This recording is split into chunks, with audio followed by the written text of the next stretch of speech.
Itinanggi ng isang neophyte ng Lambda Rho Beta Fraternity na nakasama niya si Marvin Reglos sa initiation rites. Ito ang nilalaman ng affidavit ng neophyte na nagpunta sa Department of Justice kamakailan. Hindi naman nababahala ang pamilya Reglos sa development na ito. Napatunayan naman daw sa salaysay ng neophyte na meron ngang nagaganap na hazing sa naturang fraternity.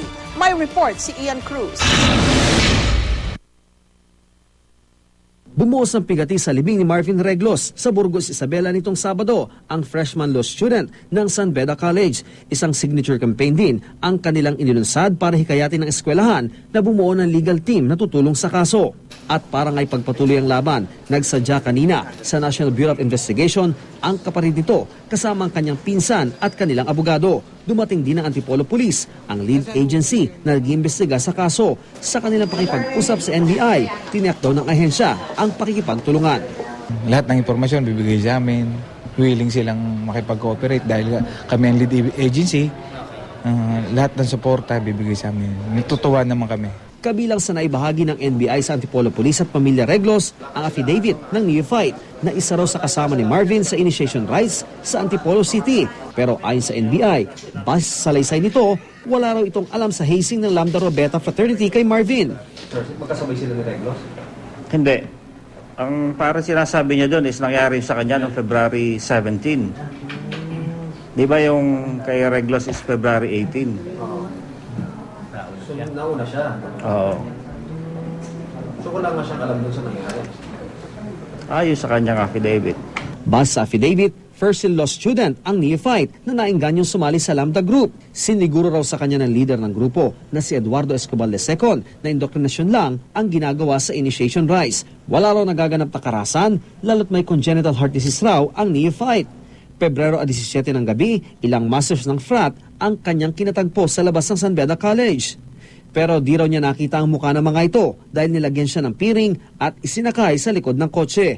Nang dumating sa lugar, nagulat na lang daw siya nang pagsasampalin at saktan siya sa iba't ibang bahagi ng kanyang katawan. Hinagupit din daw siya ng sinturon habang nire-recite ang principles ng Lambda Rho Beta at pinatayo siya saka hinataw ng paddle.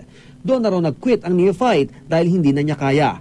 Inihatid raw siya ng nakapiring at iniwan sa isang kalye malapit sa San Beda College.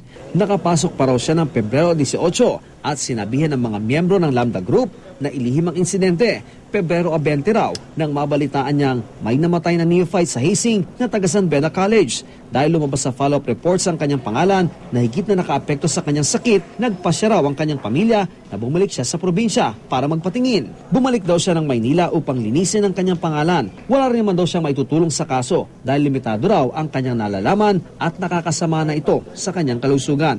Pero ayon sa abogado ng pamilya Reglos, hindi naman daw mahalaga kung nagkasabay sila ng initiation rites si Marvin o hindi. Ang binanggit na petsa ng neophyte kasi sa kanyang affidavit, Pebrero 17 naganap ang initiation sa kanya. Pero si Marvin, nasa resort sa Antipolo noong 18 at natapos ang initiation, Pebrero 19 ng madaling araw. Kahit po marami siyang pagtatakip na ginagawa at pag-iwas doon sa mga dapat na mga detalye, ay maliwanag po na sinabi niya na ang Lambda Rho Beta ay nag-i-exist.